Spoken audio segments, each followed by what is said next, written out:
This is Autoline Daily reporting on the global automotive industry. Hi, I'm John McElroy. It's February 15th of 2019, and now to the news. You know, if you work at a car company or a supplier that uses steel and aluminum that were hit with President Trump's import tariffs, we got a suggestion for you. Stop what you're doing and write a letter to the Commerce Department asking for an exemption from those tariffs. The Detroit News reports that Commerce has granted exemptions to 370 manufacturing companies that import over 4 million tons of steel, including from China and Japan.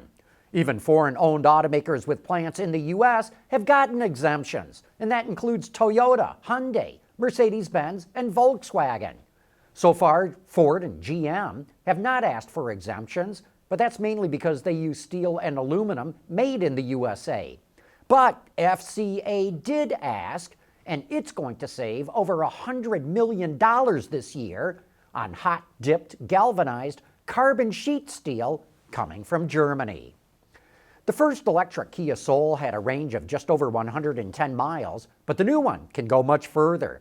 Its 64 kilowatt-hour battery pack, which is also shared with the Niro EV and Kona Electric, provides up to 243 miles on a single charge.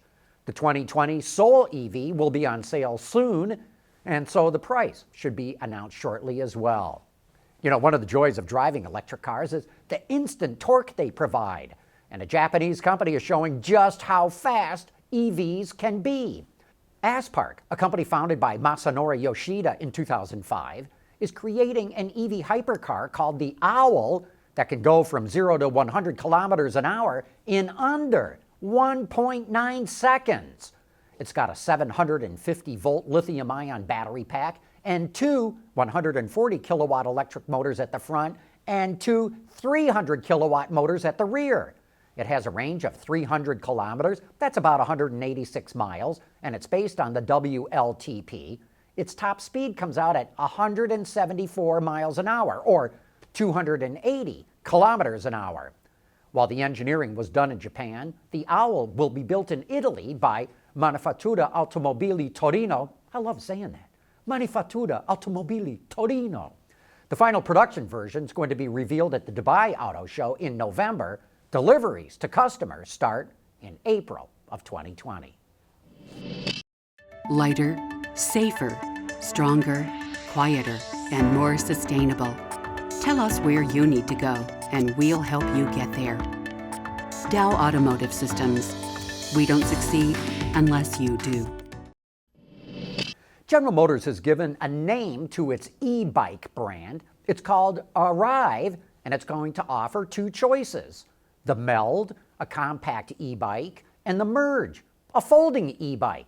They're able to go about 25 kilometers an hour, that's about 15 miles an hour, and they can travel up to 64 kilometers, about 40 miles, on a single charge. The e-bikes will first be available in Germany, Belgium, and the Netherlands, with prices ranging from about 2,800 euros to 3,400 euros. You know, kind of interesting. GM drops out of Europe, is coming back with e-bikes. But hey, speaking of new names, there's a major trend in the industry right now with supplier companies splitting into two, with one half concentrating on traditional technology and the other half going after the new stuff. Tenneco is the latest one to split. One half of it is now going to be called Drive and will concentrate on aftermarket brands like Monroe, Champion, Moog, and Ferodo. The other half will still be called Tenneco, and it's going to concentrate on powertrain technology. Audi just released a few renderings of the Q4 E-Tron concept that's going to come out in Geneva. What jumped out at us is that the styling is more in line with the E-Tron GT concept. Notice the thin headlamps, the large air inlets in the lower bumper, and stronger character lines over the wheel wells.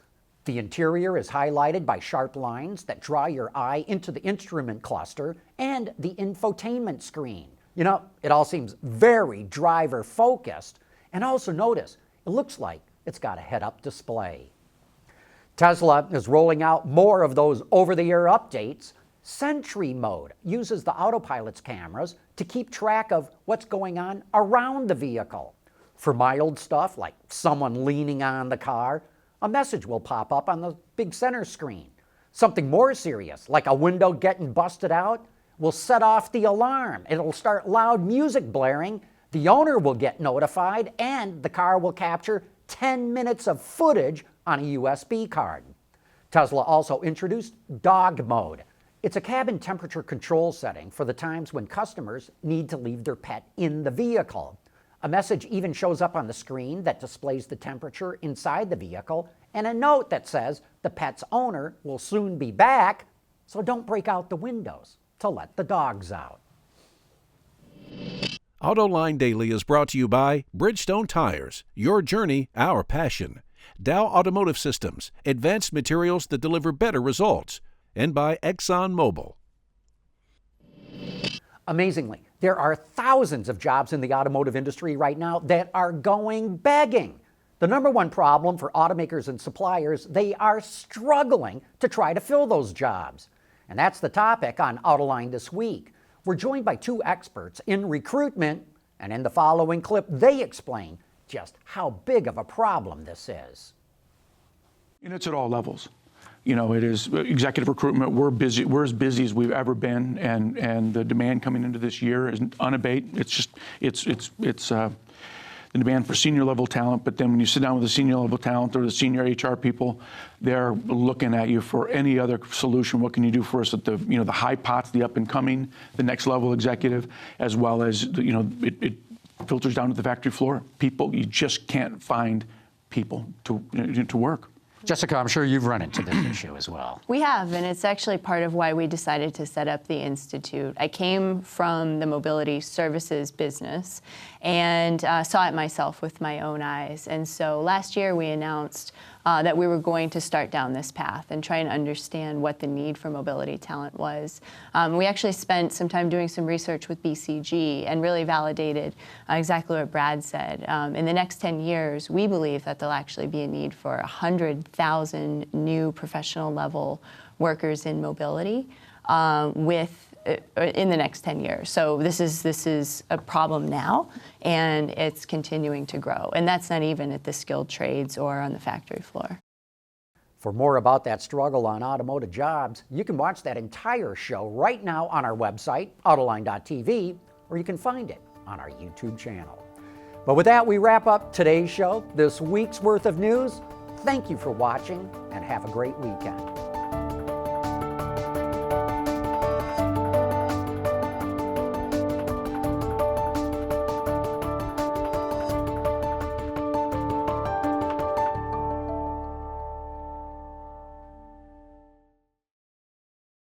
Wards is the industry leader for news, data, and analysis. That's why companies across the globe subscribe to our premium service, maybe even your own. Log in for subscriber access now. Check your company's intranet for details, and rely on wardsauto.com to keep you informed.